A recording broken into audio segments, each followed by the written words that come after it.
السلام علیکم ورحمۃ اللہ وبرکاتہ۔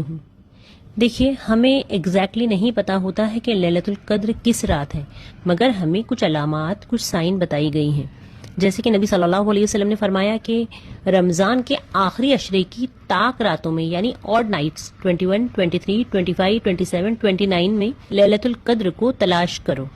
اسی طرح جس رات لیلۃ القدر ہوگی اس رات کو چاند ایک پلیٹ یعنی تھال کے کنارے کی طرح ہوتا ہے۔ دیکھیے، نبی صلی اللہ علیہ وسلم نے چاند کو تھال سے تشبیہ دی۔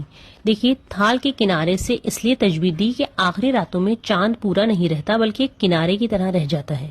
اسی طرح لیلۃ القدر از اے پیسفل نائٹ، یعنی شب قدر آسان اور معتدل رات ہے جس میں نہ گرمی ہوتی ہے اور نہ سردی، اور اگلے دن سورج کمزور مدھم سرخی کے ساتھ طلوع ہوتا ہے۔ The night is neither very hot nor very cold، یعنی جس رات شب قدر ہوگی اس کے دوسرے دن جو سورج نکلے گا اس کی شعاؤں میں تپش نہیں ہوگی بلکہ شعائیں نظر نہیں آتی، سورج مدھم اور بے نور طلوع ہوگا۔ The sun that rises on the next day is not very hot، ٹھیک ہے۔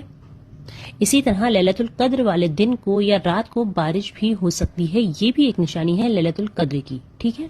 اسی طرح نبی صلی اللہ علیہ وسلم نے فرمایا کہ یہ مہینہ آ گیا اور اس میں ایک ایسی رات ہے جو 1000 مہینوں سے بہتر ہے۔ جس نے اس رات کو پا لیا اس نے تمام خیر یعنی بھلائی کو پا لیا، اور جس نے اس رات کو چھوڑ دیا اس نے تمام خیر کو چھوڑ دیا۔ یعنی صرف ایک بد نصیب ہی اس رات کو نہیں منا پاتا، یعنی جس سے یہ رات چک گئی وہ بد نصیب ہے، اس لیے اپنے آپ کو بد نصیبوں کی لسٹ میں شامل ہونے سے بچا لیں۔ دیکھیے، سیف سائڈ تو یہی ہے کہ ہمیں اپنی عبادتوں کو صرف طاق راتوں تک محدود نہیں کرنا چاہیے۔ لیلۃ القدر is not limited to odd night, yes I repeat, لیلۃ القدر is not limited to odd nights 21، 23، 25، 27، 29۔ سمجھ رہے ہیں؟ رمضان کے آخری کے 10 دنوں میں سے کوئی ایک رات لیلۃ القدر ہو سکتی ہے، کیونکہ کسی ملک میں اگر آج طاق رات ہوتی ہے تو ہمارے یہاں دن ہوتا ہے، ہمارے یہاں نیکسٹ ڈے طاق رات ہوتی ہے۔ پھر ہمیں کیسے پتا چلے گا کہ ایگزیکٹلی طاق رات کب تھی؟ اس لیے ہمیں رسک نہیں لینا ہے بلکہ رمضان کے آخری عشرے میں پورے ہی 10 راتوں میں زیادہ سے زیادہ عبادت کرنا ہے، کیونکہ ہمیں ایگزیکٹلی نہیں پتا کہ اسپیسیفک یہی رات طاق رات ہے۔ اس لیے just focus on last all 10 days، اور دیکھیے 10 راتوں کی عبادتوں کی تھکاوٹ سے مت گھبرائیں، کیونکہ عبادتوں کی تھکاوٹیں تو اتر ہی جائے گی۔